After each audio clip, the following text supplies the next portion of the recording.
Bonjour, nous allons étudier ensemble le mamar de Bati Legani de cette année, c'est-à-dire le 14e hôte du mamar de Bati Legani, et on va commencer avec le mamar de Tafshin Chavdalet. Alors, voilà le mamar, et je voudrais donner une petite introduction sur le mamarim de Bati Legani. Je pense que c'est quelque chose que tout le monde connaît, mais je vais le mentionner malgré tout. Et c'est la chose suivante. Le Hemshech de Bati Legani du rabbi précédent, et un cher de 20 otiotes. C'est un moment que le rabbi précédent avait dit dans les années P, dans les années 1920, et qui avait été préparé à être imprimé pour le Shabbat de Yud Shvat, divisé en 4 parties. La première partie était pour le Shabbat de Yud Shvat étant le Yortzeit de la grand-mère du rabbi précédent, encore une fois, Rabbanit Rivka. Ensuite, il y avait une deuxième partie, il y avait 5 otiotes. Ensuite, il y avait une deuxième partie qui était préparée pour Yud Gimel Shvat. Et ça, c'est le Yortzeit de la mère du rabbi précédent, Rabbanit Shtahansa. Et ensuite, il y avait une partie pour Purim et une partie pour Bet Nissan. Bet Nissan étant le Yortzeit du rabbi Racham. Donc, c'est un cher de 20 otiotes et qui était divisé donc comme ça. La partie qui était être imprimée, qui a été imprimée d'ailleurs pour Shabbat Yud Shvat, et le premier cher de 5 otiotes, qui était donc publié pour que les chassidim puissent étudier ce Shabbat-là. Et il s'avère bien sûr que le rabbi précédent a quitté ce monde ce Shabbat Yud Shvat. Comme cette année pour nous, ça va être Shabbat Yud Shvat par Shabbat. C'était donc la même kviyut, et c'est le moment où le rabbi précédent a quitté ce monde-là. L'année d'après, Tafshin Yud Aleph, le premier mamar que le rabbi a dit, c'est bien sûr Bati Legani, et le rabbi a parlé du fait que ce Hemshech-là de Bati Legani, c'est plus ou moins le message, disons le testament spirituel du rabbi précédent. Et ce que le rabbi a fait à partir de ce moment-là, c'est que chaque année, il étudie en profondeur un des paragraphes, un des chapitres du mamar de Bati Legani. Donc il y a 20 otiotes, 20 chapitres. Chaque année, le rabbi étudie en profondeur une hausse, c'est-à-dire que le mamar de cette année-là était basé sur un chapitre en particulier de Bati Legani. Et le style était que, de manière générale, le rabbi faisait un résumé du mamar Bati Legani jusque-là, jusqu'au chapitre de l'année en question. Et ensuite, là, il rentrait en profondeur dans le chapitre de l'année dont il s'agit. Pour nous, Tavshin Pei Dalet, cette année, c'est les mamarim qui ont été dits Tavshin Chav Dalet et Tavshin Mem Dalet. C'est-à-dire, encore une fois, que donc, il y a 20 otiotes, 20 chapitres dans le mamar. Une fois que le rabbi avait fini le premier cycle, qui était Tafshin Lamed, Yud Tafshin Lamed, le rabbi avait fini le premier cycle d'études de mamar du Bati Legani. L'année d'après, le rabbi a recommencé. Donc il y a eu Tafshin Lamed, et ensuite, encore une fois, Tafshin Nun, c'était le deuxième cycle que le rabbi avait fait. Donc, tous les 20 ans, plus ou moins, on retombe dans les mêmes chapitres. Cette année, on est dans la 14e année de ce cycle de 20 ans. Donc, la première fois que le rabbi a examiné ou étudié ou a dit un mamar sur ce chapitre 14 du Dalet, c'était Tafshin Chav Dalet. En 24, c'est-à-dire donc 1963-64, c'était à ce moment-là, le rabbi a fait le premier hôte, donc le premier cycle, Tafshin Chav Dalet, 14 ans après Yud Shvat Tafshin Yud, et l'année d'après, donc c'était 20 ans après, parce que tous les 20 ans ça se répète, Tafshin Mem Dalet, où le rabbi a répété encore une fois ce mama, 1983-84, et donc c'est là où on en est. Donc le chapitre qu'on va étudier, le mama qu'on va étudier, est basé sur le mama, c'est le mama de Tafshin Chav Dalet, pardon, est basé sur le chapitre 14, Hot Yud Dalet, du mama du rabbi précédent. Je voudrais aussi mentionner que le mamar qu'on va étudier ensemble est le troisième mamar de ce Shabbat. Shabbat, c'était Yud Shvat, et il y a eu un mamar que le rabbi des fois faisait quand Yud Shvat était vendredi ou Shabbat. Il y a donc, le rabbi faisait un mamar vendredi soir,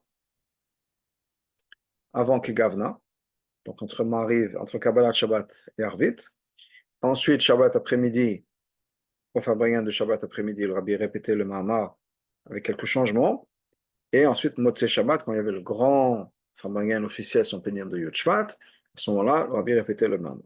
Cette année-là, Tafshin Chavdalet, c'était plus ou moins la même chose. Donc, il y a eu un Mahamar vendredi soir, il y a eu un Mahamar Shabbat après-midi, et il y a eu le Mahamar Motzei Shabbat. Le Mahamar que nous avons étudié ensemble, c'est le Mahamar de Motzei Shabbat, qui est, je veux dire, on ne peut pas dire ça, mais c'est le Mahamar principal dans le sens où c'est le Mahamar qui va être la version finale du Mahamar de cette année. Dans les Kofsim, dans les brochures qui sont publiées cette année pour le Mahamar, il y a le premier Mahamar de vendredi soir, qui est Tzadakat Perzono, donc c'était pardon, Bati Legani qui était de vendredi soir. Ensuite, Shabbat après-midi, le Rabbi a répété le Mahamar, mais il commençait avec un autre Dibur Matril, Tzadakat Perzono, et ça c'est un Mahamar qui n'a pas été imprimé. Alors, la vérité, c'est qu'on a retrouvé récemment une anacha de ce mamar-là, du deuxième mamar de Shabbat. Et étant donné que le mamar était déjà publié comme ça, Bati Legani, ce qu'ils ont fait dans ce kovetz-là, c'est qu'ils ont rajouté les changements, les quelques changements qu'il y avait entre le mamar de Shabbat et le mamar de Motzei Shabbat, ils l'ont rajouté. Par exemple, devant la page qu'on a devant nous, il y a Aleph, vous voyez, c'est un changement. On a un peu plus tard Bet, Gimel, Dalet, d'autres changements qui ont été incorporés dans le mamar, He, Vav, qui sont des différences qu'il y a entre le mamar de Motzei Shabbat et le mamar de Shabbat.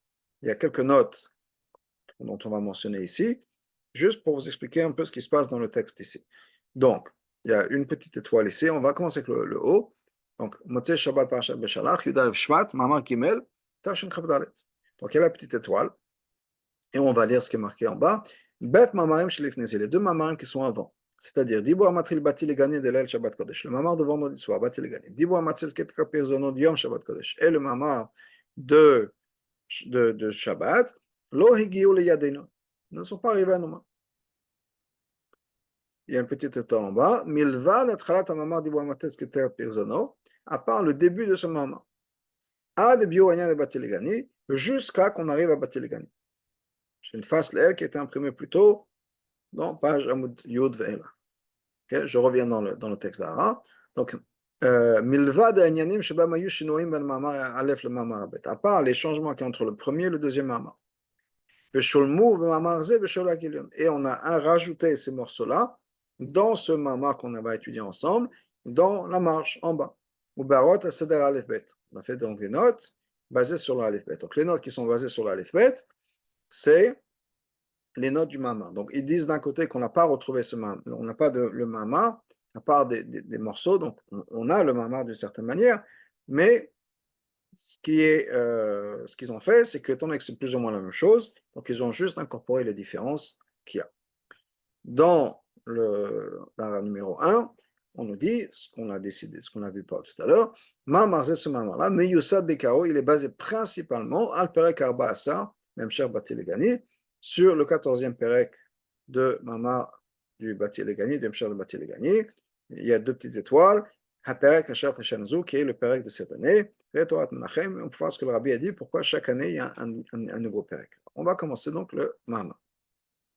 Et le Mamar donc est basé sur ce pasuk-là, Bati Legani Achoti Kala. Bati Legani Achoti Kala, c'est le début du Mamar du Rabbi précédent.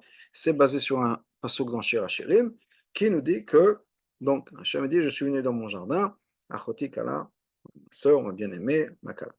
Vers Balilula, Vemshach, Shnatan, Liyom Haïloula. Donc, le Balaïloula, c'est le Rabbi précédent, explique dans le Mamar qui a été publié, qu'il a donné à étudier le jour de Saïloula. Il est Midrash, marqué dans le Midrash, les Gani, c'est de quoi les Gani dans mon jardin, l'Ignoni, mon endroit privé. Les Makom, Shaïkri, Bitrila, l'endroit où mon essence, la partie essentielle de moi-même, la plus importante de moi-même, était là. Qu'est-ce que ça veut dire? Des car, qu'à la base, au moment de la création du monde, c'est-à-dire au début, c'est-à-dire Kodem Achet, avant la faute de Adam et Chava, avant la faute du Yetzer Haïta Shchina le matin. La Shchina, la présence d'Hachem était révélée ici sur terre dans le Gan Eden. Là où on voulait trouver Hachem, c'était sur la terre. Dans le Gan Eden, dans la terre telle qu'on en connaît plus ou moins. Après, il y a l'idée par l'intermédiaire de la faute de Yetzer et les fautes qui sont venues ensuite après. C'est le coup on a envoyé, on a fait partir la Shekhinah du bas vers le haut, à la Rakeh Ashvi jusqu'au septième ciel. C'est-à-dire qu'on a plus ou moins chassé Hachem de notre univers, au point où on a envoyé Hachem jusqu'au septième ciel. C'est-à-dire, dans la tradition, il y a 7 cieux, donc il y a la terre, 7 cieux, et chaque fois qu'on a fait une faute, qu'est-ce qui s'est passé? En fait, on a repoussé Hachem, on a écarté, on a envoyé Hachem de notre conscience, de notre réalité. Alors que Hachem était avant présent sur terre, c'est-à-dire quoi? Que les êtres humains, Adam et Ève, étaient conscients de la présence d'Hachem. À chaque fois qu'on fait une faute, on se détache de cette conscience. On s'écarte de la réalité d'Hachem. Hachem devient une réalité de plus en plus détachée de nous. Avec cette faute qui ont été faites à travers le monde, il y a eu la faute d'Adam et Chava, il y a la faute de Caïn et Hevel, etc. Avec toutes ces fautes-là, Hachem a été complètement relégué à une dimension auquel on n'avait plus de contact. Ensuite, les tzadikim sont venus. Ils ont ramené, et ils ont fait baisser, cette shkina, mais le mat a dû haut vers le bas. C'est-à-dire qu'à partir de cette tzadikim, et cette tzadikim étant Avram, Yitzhak, Yaakov, ensuite on a eu Lévi, Amram, Lévi, Kehot et Amram étant le 6e, donc Lévi le 4e, Kehot 5e, Amram le 6e et Moshe le 7e. Et chacun de ces tzadikim a fait en sorte qu'on devienne de plus en plus connecté avec Hachem. Hachem fasse de plus en plus partie de notre réalité dans notre monde. Donc, Kol Echad Alida Avodato, donc ces tzadikim-là, chacun par son avoda, jusqu'à qu'on arrive à ce que Moshe Rabbeinu, Shehu Ashvi, Moshe Rabbeinu est le 7e, tous les 7e sont particulièrement aimés. Qu'est-ce que Moshe Rabbeinu a fait? Il a fini le travail. Il a ramené la Shekhinah du premier ciel à la terre. Et ça, c'est toute la Voda. C'est-à-dire qu'il y a une différence énorme entre la présence d'Hachem sur terre et le premier ciel. Après, du premier au deuxième, troisième, c'est plus ou moins la même chose. Hachem n'est plus sur terre, dans le sens où l'être humain normal n'a plus de conscience de la présence d'Hachem. Hachem ne fait pas partie de notre réalité. Moshe Rabbeinu, c'est la même chose. Donc, Avraham, Yitzhak, Yaakov, tous ces gens-là ont préparé le terrain. Quand est-ce qu'on peut dire que Hachem est vraiment revenu sur terre? C'est au moment de Matan Torah et avec le Mishkan. Qui a fait ça? Moshe Rabbeinu. Donc, Moshe Rabbeinu, jusqu'à Moshe Rabbeinu, c'était une réalité spirituelle. Moshe Rabbeinu a fait en sorte que Hachem devienne une réalité physique, matérielle ici sur terre, qui a pu être, dont les êtres humains ont pu faire l'expérience. C'est ce qui est le sens du verset. Tzadikim Yeshuaretz, Vishkun al-Adalea. Que les tzadikim héritent la terre, ils vont résider à éternité sur cette terre. Et non, ça veut dire quoi? Que les tzadikim ramènent, font résider ici sur terre cette madriga de Marom Vekadosh. Marom Vekadosh, ça veut dire exalté, ça veut dire séparé. Donc les madrigotes qui sont loin, détachées de notre réalité. Et ces tzadikim-là, on les a ramenés sur terre. Chez Bigilo le Mata, que soit révélé ici-bas. Comment est-ce que nous pouvons révéler Hachem ici-bas? C'est par la voda des tzadikim. Comment est-ce que les tzadikim font ça? Beit kafia. Beit kafia, c'est qu'on se force à faire quelque chose. C'est littéralement se forcer, ou tourner, si on peut dire, tordre son Yetzirah. Mais on se force. Ensuite, par Itkafia, on arrive à Etafra. Au début, ça devient des efforts. Ensuite, c'est devenu quelque chose qui a été transformé. Quand on fait ça, allez, par ça, on élève la Kedusha d'Hachem dans tous les mondes. Alors, par nos efforts, qu'est-ce que ça veut dire être kafé et tafra? Ça veut dire que quand on fait un effort pour Hachem, on prend conscience de faire quelque chose pour Hachem. Et c'est quelque chose d'extraordinaire de faire ça. Pourquoi? Parce que ça veut dire que maintenant, je fais en sorte que Hachem devienne réalité. Et petit à petit, c'est quelque chose qui va faire partie de moi-même. Par exemple, quelqu'un qui prend une akhlata, et ça peut être à n'importe quel niveau. L'achlata, ça peut être de faire Hammam tous les jours. Au début, c'est difficile. On oublie, on ne se rappelle pas, il faut qu'on mette dans le calendrier.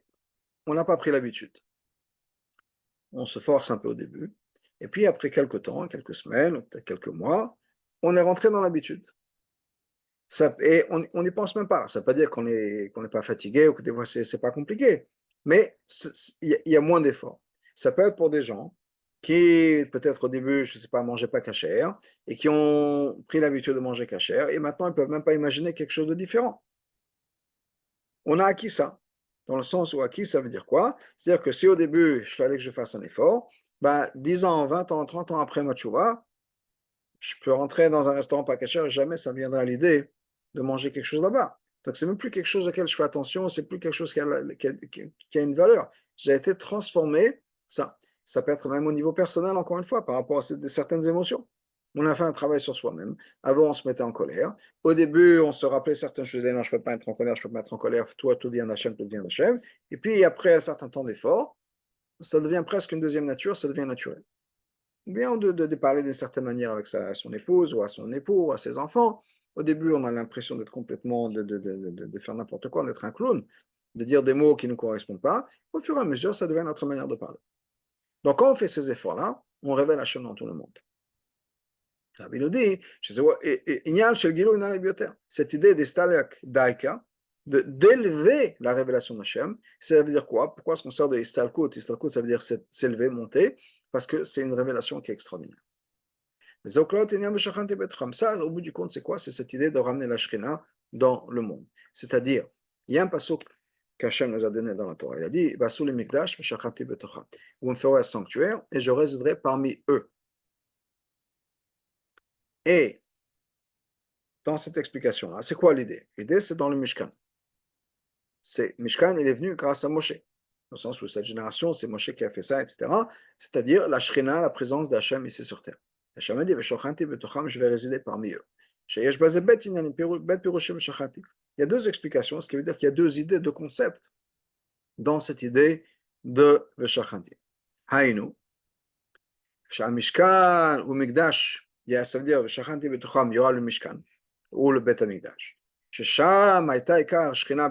Là-bas, il y avait l'essentiel de la révélation de la Shrina ici sur terre. Après qu'on ait construit bien sûr le Mishkan et le Bet Hamikdash. Et une autre explication, je vais résider parmi eux. C'est pas marqué je vais résider en lui dans le Mishkan que vous allez me construire. Et là, en eux, à l'intérieur de chaque personne. Ça veut dire quoi? Par le travail de chaque personne, il y a en cette personne-là une révélation, une présence de la Shrina.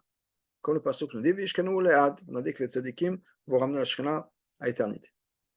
Ça, à part le fait que quand il y a tout le peuple juif qui fait ce travail-là, pour il y a cette idée-là de Veshachanti, la révélation d'Hachem, Mishkan ou Mikdash, effectivement, dans le Mishkan, dans le Bet Hamikdash. Et c'est pour ça que une des choses les plus importantes dans le Mishkan, c'était les korbanot, les sacrifices. C'est-à-dire que le Mishkan était là pour la révélation d'Hachem ici sur terre. Comment est-ce qu'on révèle Hachem ici sur terre? Par l'intermédiaire des korbanot.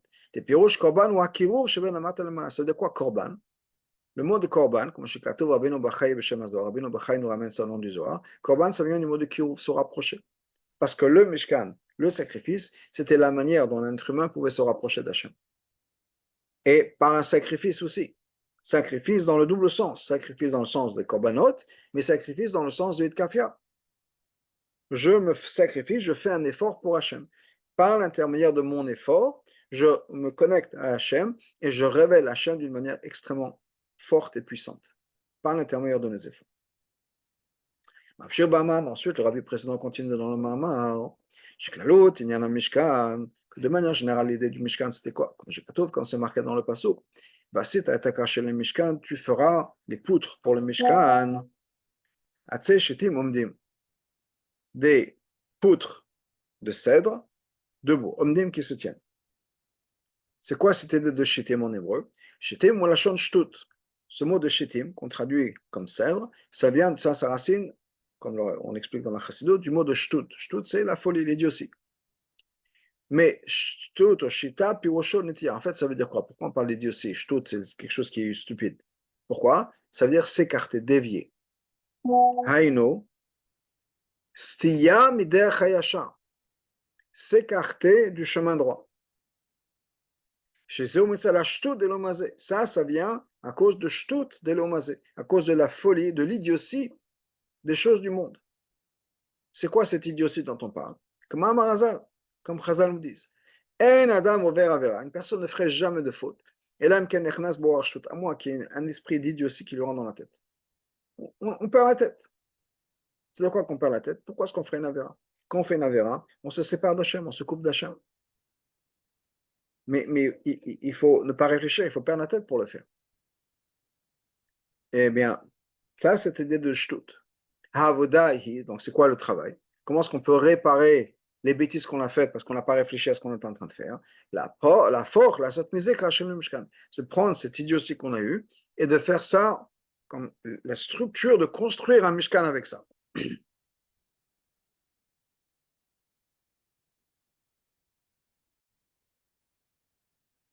Donc, qu'est-ce que ça veut dire? Ce que le rabbi nous dit, c'est que on a tous des problèmes, on a des idioties, on a on fait des bêtises, on fait des erreurs.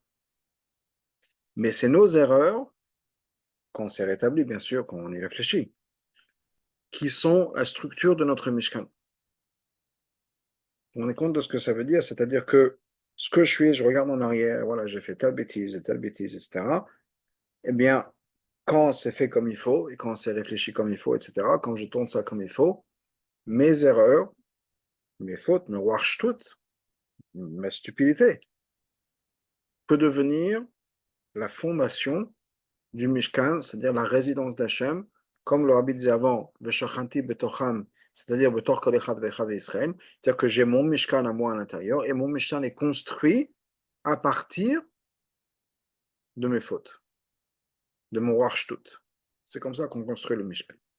Donc, vraiment un regard profond sur la personne, sur le passé, sur le concept de tchouva, le concept de tchouva, c'est un mot dont on se sert beaucoup. Je ne veux pas dire tchouva dans le sens où tchouva, faire tchouva. Mais vraiment, regarder en arrière et tourner son passé de manière positive. Regardez comment est-ce qu'on peut bâtir, construire à partir et grâce, par l'intermédiaire de mon passé, des erreurs qu'on a faites, etc. Et c'est ça qui va être la fondation de mon Mishkan, de la résidence d'Hachem en moi, va être justement toutes mes erreurs, toutes les choses que je n'ai pas fait comme il fallait, toutes les bêtises que j'ai pu dire, que j'ai pu faire, etc. Quand je peux tourner ça et le transformer en endroit où Hachem va être en moi.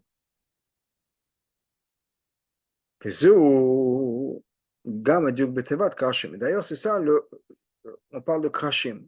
Il y a un détail ici. Krashim, c'est-à-dire ces poutres-là, les poutres qui vont entre le bâtiment du Mishkan, donc avec le Mishkan tout autour, la structure du Mishkan, est fait de poutres qui sont attachées les unes aux autres. Mais Krashim, c'est quoi? Keresh ou Otiot Sheker. Ce mot de Krashim, c'est le pluriel de Keresh, et Keresh, c'est le même lettre que le Sheker, mais dans un ordre différent. C'est quoi le sheker? Le sheker, c'est l'opposé du emet, la vérité. Emet havay l'olam, et le sheker, c'est l'opposé. Haïnou, c'est qu'il faut transformer le mensonge du monde. Et le monde est un mensonge dans le sens où le fait que je regarde autour de moi, et que je vois le monde, et que je vois les nouvelles, et que je vois, voilà, devant moi, j'ai un ordinateur, c'est du sheker, c'est un mensonge. Parce que tout ça, c'est Hachem. Mais on se perd dans les événements, on se perd dans ces événements personnels à soi, dans le sens où on a sa vie à soi personnelle, etc. Il y a des choses qui font peur, il y a des angoisses, mes angoisses personnelles et autres, et on se perd dans tout ça, et on, on oublie que tout ça c'est Hachem, et ça c'est un sheker. Et donc on transforme ça, on le transforme, parce que c'est plus les lettres dans le même ordre, et on le transforme, et la force check olam la sot menu keresh le mishkan. Et on fait ça comme les keresh du mishkan, c'est-à-dire les poutres, la fondation de mon mishkan, au mikdash. Au mishkan écrit mikdash. Et le mishkan c'est appelé aussi un mikdash, un sanctuaire. Au mikdash écrit mishkan. Et le mikdash est appelé un mishkan dans le sens où il y a la shkina qui vient là-bas. L'idée, c'est c'est mishkano idbar. Et par l'intermédiaire de ça, c'est-à-dire transformer sa perception du monde, transformer le monde qu'on voit. Et c'est le monde, c'est-à-dire moi, mon monde à moi, mes erreurs, mon passé, etc., tout ce que je fais, quand on transforme ça, à l'idée, c'est dans ça où Hachem va résider, c'est là où Hachem va résider. C'est là où la Shekhinah va résider. Je vais résider là-bas. Étant donné que notre travail, c'est quoi?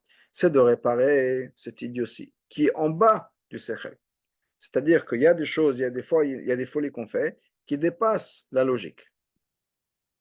C'est de quoi qui dépasse la logique? C'est que la logique me dit il y a certaines choses à faire. Des fois, on va faire un peu plus que la logique.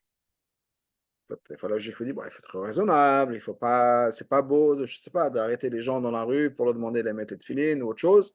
Bon, des fois, on fait des choses qui vont là de ça. Et donc, c'est quoi l'avoda? Donc, on a, mais de l'autre côté, donc ça, c'est la shtout qui est au-dessous, il y a aussi de l'autre côté, qui est une shtout qui est en dessous du sechel. Des bêtises qu'on fait. Donc, le travail, c'est quoi? On a besoin de transformer ce shtout qui est au bas du sechel, des choses, des bêtises qu'on a faites qui sont plus basses que la logique. On a fait des erreurs stupides. Et le travail, c'est justement de transformer ces erreurs à soi, pas les erreurs d'un autre, mais ces erreurs à soi et ces bêtises à soi, les taken. Donc, mouva, shalom aspect, avda pisechel. Donc, étant donné que mes erreurs, c'était quoi? Des choses qui n'étaient pas logiques. J'ai fait des choses qui n'étaient pas logiques. J'ai dit des bêtises, j'ai dit des choses que j'aurais pas dû faire. C'était pas, il n'y avait pas de logique. Donc, maintenant, l'opposé, c'est exactement ça. Je vais réparer en n'écoutant pas ma logique, mais en dépassant la logique. C'est-à-dire que maintenant, je vais faire des choses qui ne sont pas logiques dans le sens où, effectivement, je vais arrêter des gens dans la rue pour leur demander de mettre les tefilines, ou je vais faire d'autres choses qui ne sont peut-être pas logiques. Comme le Rambam écrit par exemple dans le Chodot, bien que malgré de manière générale, il y a la moyenne, c'est-à-dire qu'il faut se comporter plus ou moins de manière normale comme tout le monde. Et comme un comme, mais malgré aussi une personne est partie dans un opposé, l'homme aspect ça ne suffit pas de retourner au milieu. Et là, il faut aller à l'extrême, à l'opposé. Par exemple, si quelqu'un, le Rambam nous dit, si quelqu'un était très, très avare, il avait du mal, il ne donnait pas la tzedaka, il était... Dans ce cas-là, il ne faut pas retourner à donner la tzedaka comme tout le monde. Il faut parler à l'extrême, devenir très généreux. Après, on pourra peut-être revenir à un juste milieu. Mais il faut à l'extrême. Si quelqu'un se mettait toujours en colère, il faut qu'il se mette jamais en colère, qu'il travaille sur ça. Après, pour revenir au moment où effectivement, il y a des moments où il faut se fâcher. Mais d'abord, on part à l'extrême. Donc, la même chose ici. Si je faisais des trucs idiots et stupides, il faut que je parte dans l'autre extrême. Aussi des trucs idiots et stupides, de l'autre côté, mais cette fois-ci dans le positif. Donner des cadeaux à ma femme, même si peut-être je me dis, bon, c'est pas son anniversaire, c'est pas notre anniversaire de mariage, pourquoi pas. Non, on va, si j'avais du mal à faire ça, je vais à l'extrême. Si j'avais du mal à donner des compliments, je passe à l'extrême. Dans ce genre de choses. Donc là, ici, c'est si j'étais complètement dans les logiques, je continue dans les logiques, mais là, au-dessus du cerf. À plus forte raison, c'est que c'est comme ça en ce qui concerne cette shtout de l'umadze, c'est-à-dire du monde de la klipa. Sheker olam, le mensonge du monde. Shekedeh, la asot mize mishkan lo yitbarach, afin de pouvoir faire en sorte que Hachem réside dans ce monde-là, dans le monde. Ça, c'est uniquement possible quand on va faire des choses qui sont complètement illogiques, qui dépassent la logique. Pas en dessous de la logique, mais au-delà de la logique. Les mal même au-delà de la logique de Gdusha. Des fois, il y a des choses qui, logiquement, peut-être que la Torah nous dit de ne pas le faire. Mais c'est pas grave, on va le faire quand même. Et là, on a un Gemara dans le Ketuvot qui nous dit la chose suivante. C'est quoi le cas? Il dit que Rabbi là, il dansait, il faisait le fou à des mariages. Et au début, les Chacham n'étaient peut-être pas nécessairement d'accord que c'était une bonne idée, mais plus tard, ils se sont rendus compte qu'effectivement, ce shtout, le fait qu'il se comportait un peu de manière frivole ou de manière un peu folle à un mariage, il dansait, il jonglait, etc., c'était quelque chose qui était bien. Même si on dit quand même, un Rav comme ça, Rosh Hashiva, il se met à danser comme ça. Non. Moi, ils ont dit, oui, ils pensaient ça, mais après, ils ont vu qu'effectivement, le fait qu'il faisait le fou au mariage, dans la simcha, etc., c'est quelque chose qui était bien. Donc, quand, au lieu d'être illogique, mais de manière négative, on devient illogique de manière positive, c'est comme ça qu'on peut transformer le monde. Donc, on peut comprendre aussi. Chez l'eau, chez Cholim, l'ifol, ceux qui peuvent accomplir ça, On les appelle Tzivot Havaye. C'est quoi Tzivot Havaye? Tzivot Hashem, l'armée d'Hashem. Et on va faire le hara numéro 2, Bet, c'est le nom que le Hachem a donné au peuple juif au moment de la sortie d'Égypte. C'est une préparation Matan Torah. C'est à ce moment-là qu'on a donné toutes les préparations pour tout ce qui est l'avoda, le service d'Hachem, etc. En gros, c'est quoi notre avoda d'Hachem? C'est de faire le Mishkan. Donc, quand on fait ça, quand on est comme un soldat, c'est-à-dire Sivot Hachem, c'est quoi? C'est l'armée d'Hachem. On se porte comme un soldat. Ça veut dire quoi? L'idée d'un soldat, c'est quoi? L'idée d'un soldat, c'est qu'on a Mesirut Nefesh. On donne sa vie pour la cause. On met sa vie en danger pour ça. C'est-à-dire quoi? Peut-être pas nécessairement dans le sens qu'il faut absolument se mettre en danger. Mais l'idée, c'est quoi? Avodah Shema Laveta Medat. C'est un travail, un service qui dépasse la logique. Afin de gagner la guerre. Haïno. C'est pas possible de gagner la guerre si on est dans la logique. Et là, la seule possibilité de pouvoir gagner la guerre, c'est quand un soldat va avec l'idée que il va jusqu'au bout, sans limite. Malheureusement, cette année, c'est quelque chose qui est très présent dans nos esprits. On prie pour nos soldats et on voit la Messirut Nefesh, mais la simcha qu'ils ont et la Messirut Nefesh, où ils vont pour gagner la guerre pour Am Israël. Et ça, c'est vraiment l'exemple, si on peut dire, de ce que c'est que Tzivot Hashem. Et donc, dans notre avoda à nous, on devrait avoir la même attitude, dans l'attitude de la Torah, dans notre service d'Hachem, dans notre fila. On fait ça et on va jusqu'au bout, au-delà de la logique. Et ça, c'est vrai pour chaque juif. C'est pour ça que chaque juif est appelé l'armée d'Hachem. Comme c'est marqué dans Tanya, que même la personne la moins sérieuse qu'on puisse trouver, moins religieuse, disons, est prêt à donner sa vie pour sanctifier le nom d'Hachem. C'est-à-dire que chaque personne, on a tous nos limites. Mais chaque personne a, si on peut dire, une ligne rouge à ne pas traverser. Alors ça peut être différent pour chaque personne. Il y a des gens pour qui cette ligne rouge, c'est, je ne sais pas, ne pas faire chitat, ne pas faire un bam ou autre chose. Il y a des gens pour qui ce n'est pas se marier avec quelqu'un de pas juif. Il y a des gens pour qui ce n'est même pas ça. C'est que leurs enfants ne se marient pas avec quelqu'un de pas juif.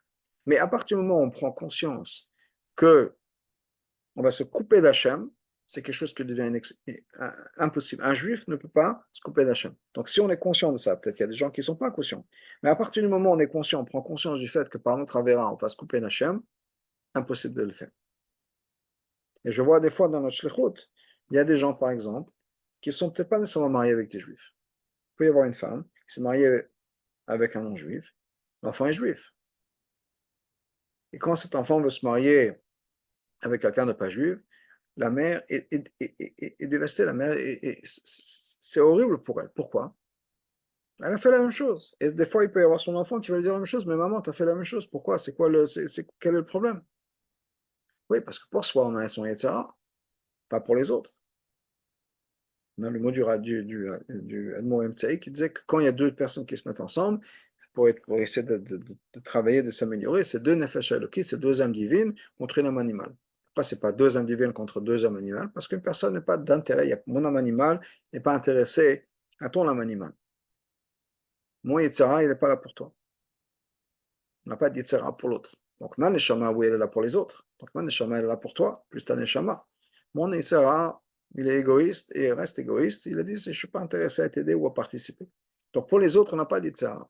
Donc, quand une maman voit son fils qui veut se marier avec une non-juive, elle a la même chose. Ou une juive, sa fille qui veut se marier avec un garçon juif. Ça la brise. Ah, elle a fait la même chose, oui, pour elle, elle avait son Yetzara. Pour un autre, il n'y a pas d'Yetzara. Donc là, on prend conscience. Donc, à partir du moment où on prend conscience, on ne peut pas accepter de se couper d'Hachem. Encore une fois, on n'a pas tous le même degré de conscience. Mais une fois qu'on est conscient, même le pire des pires, si on peut dire ces mots-là, est prêt à donner sa vie pour Hachem. Cheikh Levaï, ensuite, le rabbi précédent continue dans Mama. Quand je vous l'ai dit au début, l'introduction, le rabbi fait un résumé jusqu'à là où on va être dans la lettre, dans le Pérec de cette année. Cheikh Levaï, donc, le rabbi précédent continue dans l'expliquer dans le Mama. Que pour pouvoir gagner la guerre, il y a le Otsar, qui sont les trésors cachés qu'on donne en haut. Là, on parle d'une guerre d'en haut. Dans le précédent aussi, il ramène ça à notre guerre physique, qu'il y a les trésors qui sont accumulés. Et quand on a besoin de cet argent-là, c'est l'argent que normalement on ne touche pas. En cas de guerre, on touche cet argent-là, on sort ce trésor-là pour la guerre.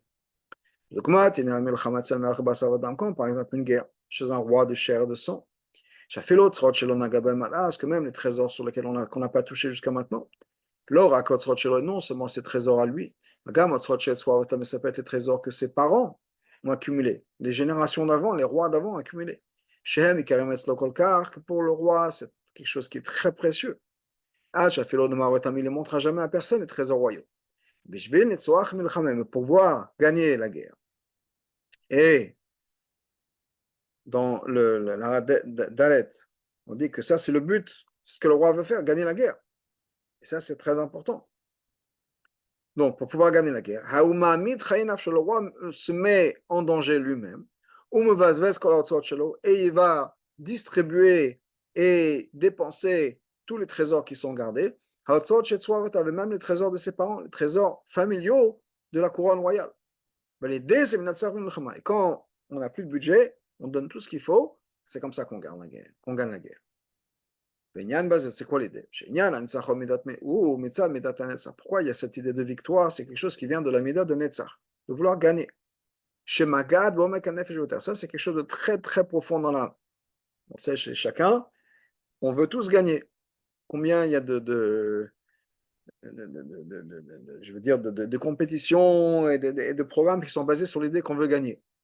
Ça peut être l'avenir même dans le monde de la Klippa. Tout ce qui est casino et jouets, etc. Tout ça, c'est basé sur quoi? Parce qu'une personne veut gagner. Une fois que la personne a un peu gagné, elle a le goût à ça, elle veut qu'on gagne plus. Ou bien une personne qui a perdu, elle dit, oh, moi, il faut que je me rattrape. On veut gagner. Des fois, on peut avoir quelque chose. Il y a la compétition, la concurrence entre deux personnes. Ça peut être de Bachoum et Shiva. Chacun va être le meilleur.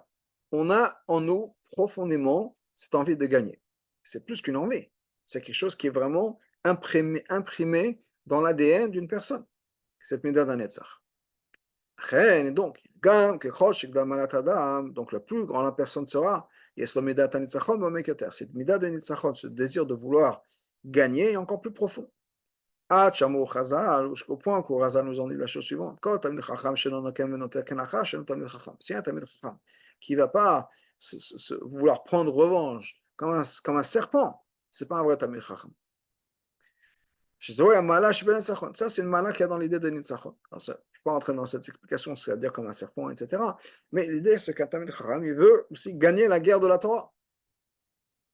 Et donc, et plus le Talmid Chacham est grand, plus il veut avoir raison, mais dans le positif. Donc, ça, c'est la malade de Netzachon. Netzach, c'est quelque chose qui est vraiment imprégné profond et imprimé profondément dans notre psychique. Et là, parce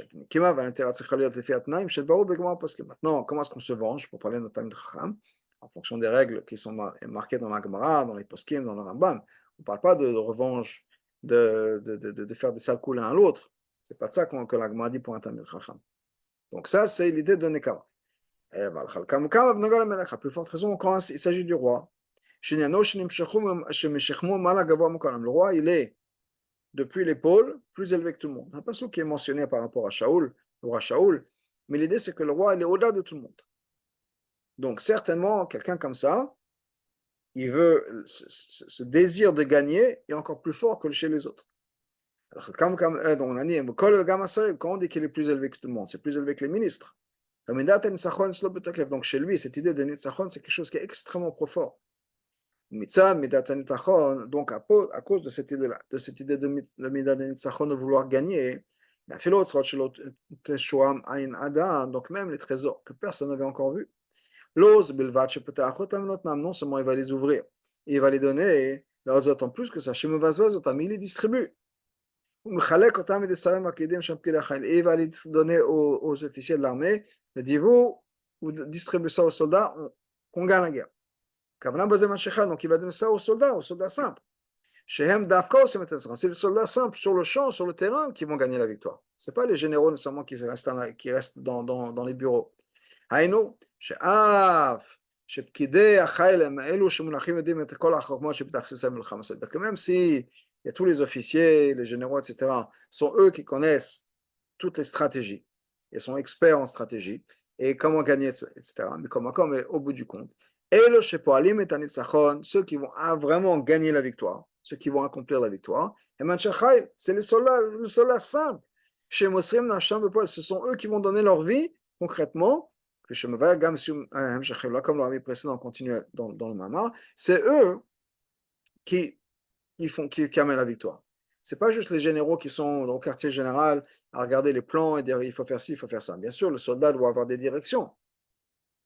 Mais au bout du compte, une fois qu'on a donné une direction, c'est le soldat simple qui va amener la victoire. Mais c'est moins, donc de là on comprend. Afin que les Juifs puissent gagner la guerre. La porte de pouvoir transformer le mensonge du monde et de faire ça les poutres du Mishkan, dans lequel il y aura l'idée de Shochanti. Pour faire ça, donc on leur donne en haut, la manière qu'il y a ces trésors que le roi donne, mais spirituellement, on leur donne pas juste les choses qui sont normalement révélées déjà. Ça, c'est le budget normal. La gamme Inyanim Kaelu, mais même des choses, chez Dogmatam le Mata, qui ressemblent, ce qu'on a dans notre exemple, pour revenir à notre machal, ou Inyan Aotsa, ces trésors cachés. Shukamus Vachatou Menkol, des trésors qui étaient complètement cachés, que personne ne connaissait, mais il va à la Melach Hatzma par le roi lui-même. C'est-à-dire des choses qui dépassent la révélation. Là, on retourne dans le spirituel. Donc, on a le machal d'un roi qui va distribuer des choses qui étaient cachées jusqu'à maintenant. Dans le spirituel, c'est qu'on révèle des choses qui jusqu'à maintenant étaient cachées. Même les révélations les plus élevées, ça, ce n'était pas révélé.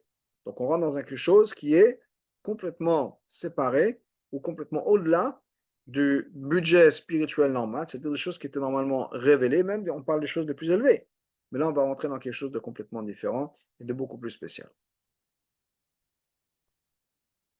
Donc, pour revenir au spirituel, qu'est-ce qu'on a jusqu'à maintenant? Donc, on a dit que le travail à nous, c'est de transformer le mensonge du monde et de se servir de ça comme les fondations du Mishkan, du sanctuaire pour Hachem, la révélation d'Hachem.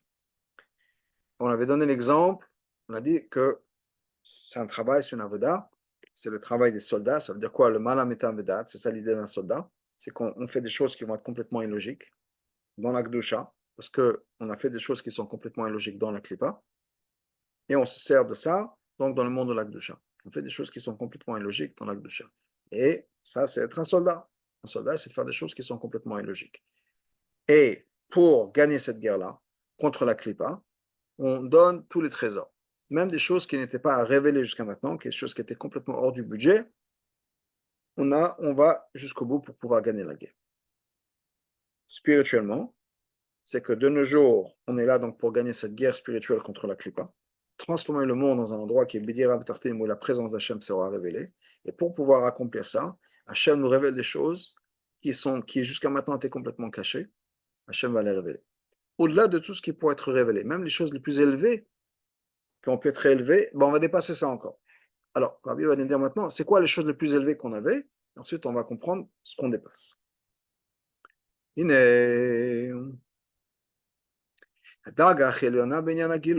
quoi le niveau le plus élevé qu'on a dans la révélation? C'est le fait que Hachem c'est une révélation qui n'a ni fin ni but, si on peut dire, mais dans le sens, c'est quelque chose qui ne finit jamais. Quelque chose qui est Ensof, infini. C'est ce que le rabbi précédent ramène dans le Mama. Ce qui est marqué dans le Tikkun Zohar, que la lumière d'Hachem, le Ensof, elle va jusqu'en haut, jusqu'à la fin, et jusqu'en bas aussi, jusqu'à la fin, sans but, sans bout, sans aboutissement. C'est-à-dire que ça continue, ça continue, ça continue. Donc il y a une révélation d'Hachem qui est la plus élevée possible, et qui va au plus profond possible. Attendez, qu'on appelle ça une lumière, on appelle Or en Sof la lumière. Donc ça veut dire qu'on parle d'une révélation, la lumière c'est le Gilou. C'est quoi la lumière? La lumière c'est la révélation. Mais c'est pas juste n'importe quelle révélation. Et la Or, si on parle d'une lumière qui est infinie. C'est-à-dire, sur le malade, infini, ça veut dire quoi dans les deux sens? C'est infini dans le haut, ça remonte jusqu'au haut, jusqu'au niveau le plus élevé, ou le matin, ça atteint et ça arrive jusqu'au niveau le plus bas. Le précédent explique ce que ça veut dire, ce que ça représente, la valeur de cette idée-là. Il va commencer par l'explication de quoi? Du fait que ça va en bas jusqu'au bout. C'est-à-dire au niveau le plus bas qu'il y a dans tout l'ordre de la création. Bon, la mazah tartan sur la massia. C'est-à-dire, c'est quoi le niveau le plus bas? C'est ici sur Terre, dans notre monde, dans notre réalité physique. Et voilà massia goufa. Et dans notre réalité physique, dans le monde de Asiya, pas juste les choses qui sont dans le monde de la Gdusha. C'est pas le plus bas. Non seulement les choses qui sont dans l'Inyané Reshut, les choses qui sont neutres, si on peut dire, c'est pas vraiment neutre, mais le monde de la Klipa Noga, c'est-à-dire manger, kasher, le travail, la famille, tout ça, c'est pas nécessairement la Gdusha. Mais on parle des choses qui sont les choses de tous les jours. Aller sortir ses enfants, je sais pas, aller au parc ou manger un sandwich. C'est pas le monde de la Gdusha nécessairement, ça peut l'être, mais c'est pas nécessairement le monde de la Gdusha. Mais là, donc, il y a la révélation d'Hachem aussi, mais ça va encore plus loin puisqu'on parle du niveau le plus bas. Gam inyan aklipot, même dans le monde de la klipa, dans le monde qui est opposé à Hachem. C'est-à-dire chez Gam hem kshurim olam asya, parce que le monde de la klipa c'est aussi lié avec le monde d'Asya. V'yetera, mais ils ont encore plus que ça. Afilo inyanim shem le mata ma klipa, même ce qui est encore plus bas que la klipa. Klipa c'est ce qui va cacher Hachem. Comme voir Betania, comme le Moazaken nous explique dans Tania, chez Adam achoté, une personne qui fait une faute. Qui va contraire, qui s'oppose à la volonté d'Hachem, qui transgresse la volonté d'Hachem, il est encore plus bas que la klipa, que le monde de la klipa. Comme ce Chazal nous dit, même un moustique est venu avant toi. C'est quoi la référence dans Chazal? Chazal dit pourquoi est-ce que l'être humain a été créé à la fin? Toute la création a été faite avant, la planète, les minéraux, les plantes, les animaux. La dernière création, c'est l'être humain. Pourquoi? Si on fait la volonté d'Hachem, on est le but de la création. Donc Hachem a attendu que tout soit en place avant de nous introduire. Donc la chante de Chazal, c'est que le monde entier soit kol yemuchan esouda, que le repas soit prêt, et là on rentre. Mais de l'autre côté, si on ne fait pas la volonté d'Hachem, on va nous dire, mais même un moustique, il est venu avant toi. Qui tu es? Donc on peut être pire que le monde de la Klippa. Pourquoi un moustique? Parce qu'un moustique, on dit qu'un moustique, il prend et ne donne pas. C'est la Klippa la plus grave. C'est de quoi qu'il prend? Un moustique boit le sang, mais il n'a pas d'excréments. Donc il n'y a rien qui sort. Et garder et ne pas donner, c'est l'opposé de la Gdusha. Donc la Klippa la plus grande. Alors pourquoi est-ce qu'un être humain est pire que la Klippa? Parce que la Klippa assume son rôle pour lequel elle a été créée. La Klippa a été créée pour faire des problèmes. Il le fait de manière fidèle. Et donc, quand nous, on ne fait pas notre but, le but de notre création, on est encore pire que ça. Donc, ce n'est pas juste la Klippa dans son aspect le plus noble, qui est marqué dans la Kabbalah, que c'est censé, c'est la Klippa, c'est quoi? La Klippa, littéralement, c'est l'écorce. Il y a l'écorce qui garde le fruit. Donc, ça, bien sûr qu'une Klippa comme ça a un rôle positif, qui est de protéger ce qui est à l'intérieur. Mais on ne parle pas nécessairement de ce niveau de Klippa. Même la Klippa encore plus basse. La Klippa qui ne va pas juste là pour protéger ce qui est à l'intérieur, qui va nous séduire, à se focaliser sur le côté superficiel des choses.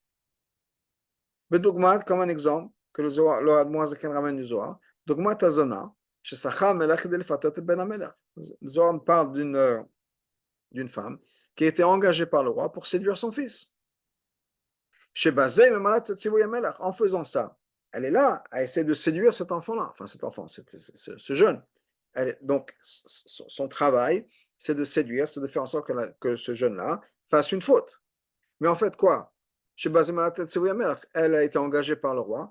En faisant ça, en séduisant le prince, elle ne fait elle est au service du roi. Par contre, une personne qui faute et qui transgresse la volonté d'Hachem, mais ils ont encore pire que ça, parce qu'il ne fait pas la volonté d'Hachem. Donc même la clipa qui nous pousse et qui nous séduit à faire des avérotes, cette clipa-là fait la volonté d'Hachem. Quand nous on fait une avéra, on est encore pire que ça. Maintenant, encore une fois, l'idée c'est quoi?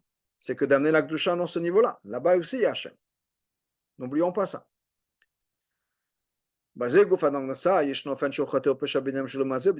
on peut faire une faute dans des choses qui sont des choses, je dirais, pas une avéra, dans le sens, mais c'est une anéréchoute.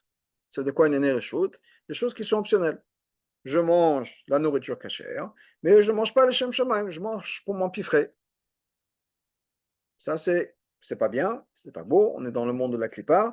Je mange uniquement parce que ça a l'air beau, je mange uniquement parce que ça a du bon goût. Et puis 30 secondes plus tard, j'aurai plus de goût, mais j'aurai l'estomac, je suis prêt à vomir tellement j'ai mangé. Mais je mange, continue à manger parce que c'est un bon goût. Ça, c'est le monde de la clipa, c'est le monde du superficiel.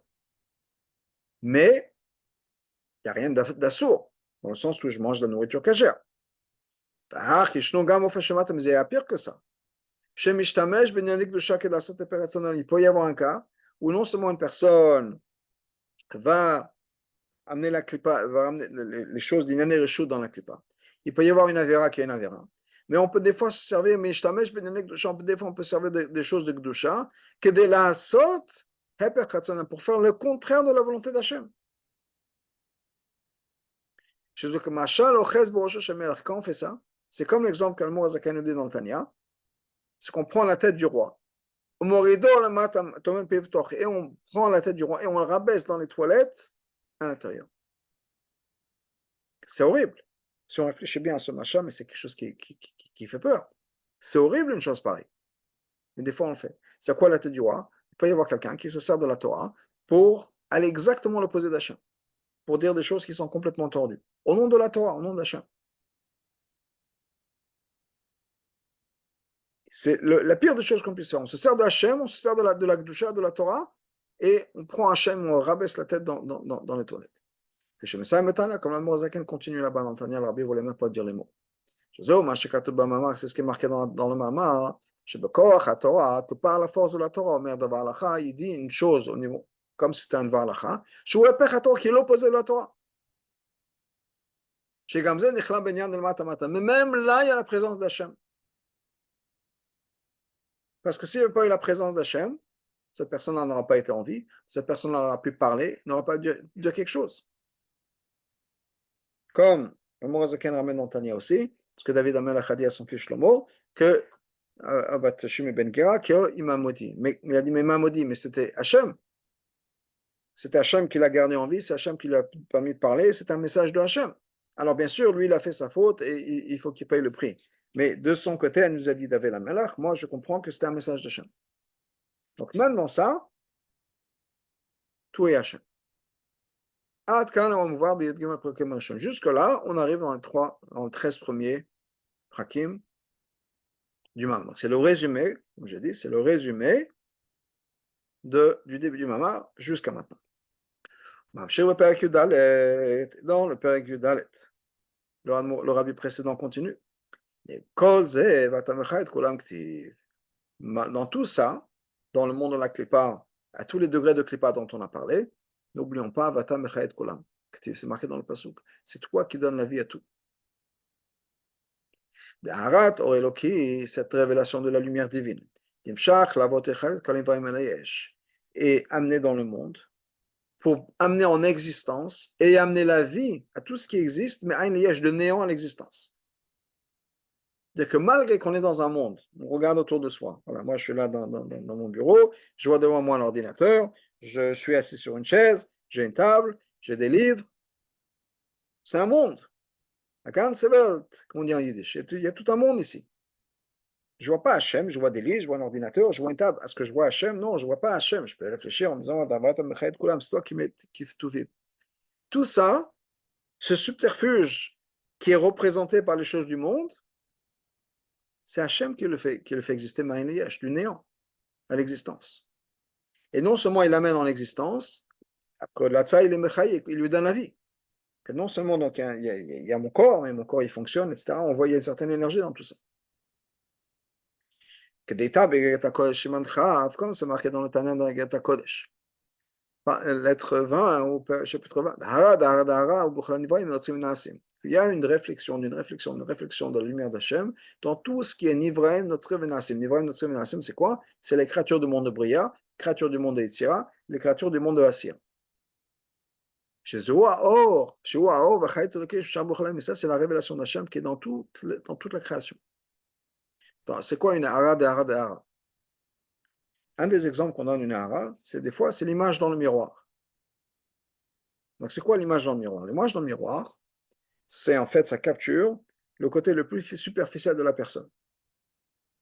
Quand je vois, on peut prendre un autre exemple qui est une photo, par exemple. C'est plus ou moins la même chose. Quand je prends une photo de quelqu'un, qu'est-ce que je vois? Son corps.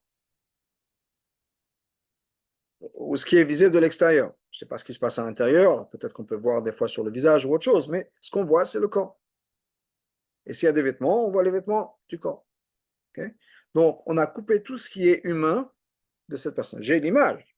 Ça ressemble à un être humain. Donc, il y a des yeux, il y a une bouche, il y a le nez, etc. Il y a les mains.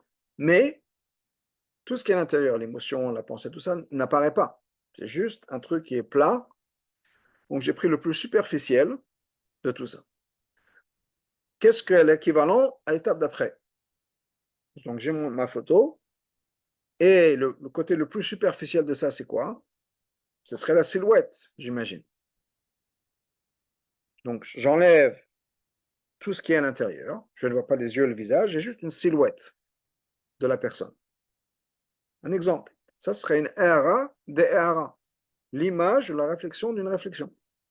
Je prends le plus superficiel, le plus superficiel. Troisième degré, je ne sais pas à quoi ça ressemblerait, mais il ne reste pas grand-chose. Peut-être quelques points ici et là, je ne sais pas. Mais donc, tout ce que nous voyons, c'est la même chose par rapport à Hachem. C'est une hara, des hara, des hara. C'est l'image, une réflexion d'une réflexion d'une réflexion. C'est comme si on a pris une photo, on a pris la silhouette de la photo et on a diminué ça encore une fois. Par rapport à ce que Hachem est, c'est pas grand-chose, mais c'est une révélation d'Hachem. Donc c'est la vitalité d'Hachem qui est dans tout le monde. Et tout l'univers existe uniquement par cette révélation infime. Imaginons Hachem, là d'où ça vient. Donc j'imagine la silhouette d'une personne, j'ai la silhouette d'une personne. Est-ce que je peux imaginer la différence entre une silhouette et une photo? C'est le jour et la nuit. Et est-ce que je peux imaginer la différence entre une photo et la personne? C'est encore une fois le jour et la nuit. Et bien ça, c'est notre relation avec Hachem, si on peut dire par rapport à ça, de ce degré-là. Maman, comme c'est marqué, Hazan ou Farnes, que Hachem nourrit et continue, et tient en vie, mais des animaux les plus grands jusqu'aux animaux les plus petits, jusqu'aux œufs de poux. Okay? Un RM, c'est comme une gazelle, mais très grand, un élan, jusqu'aux œufs de poux. Parce que cette lumière-là, cette vitalité, cette énergie divine arrive, éclaire et amenée dans les niveaux les plus bas. Comme c'est marqué, si je vais aller monter jusqu'au ciel, Shamata, tu es là-bas. Shoel, si je descends tout jusqu'en bas dans le Sheol, Sheol, c'est le Genom, c'est le trou, si on peut dire, sur terre. Hinach, tu es là-bas aussi. Ce sont les mots du rabbi précédent. Bien qu'il y a des choses qui sont très très basses, comme on expliquait plus tôt, plusieurs niveaux, jusqu'au niveau le plus bas, qui est de se servir de détourner la Torah même pour aller contre la volonté d'Hachem. Mais mais tout ça, ça fait partie du fait que Hachem tient tout en vie. Kulam davka tout. C'est de quoi tout? Ça inclut les choses les plus basses. Tout ça, ça vient d'Hachem. Il n'y a rien dans le monde qui ne vient pas d'Hachem. Afilou klipot, même la klipa. Afilou nanim shelemata ma klipot, même les choses qui sont encore plus bas que la klipot, la klipa. Chez Zéo Aver Latzenberg, ça c'est quelqu'un qui va contre la volonté d'Hachem.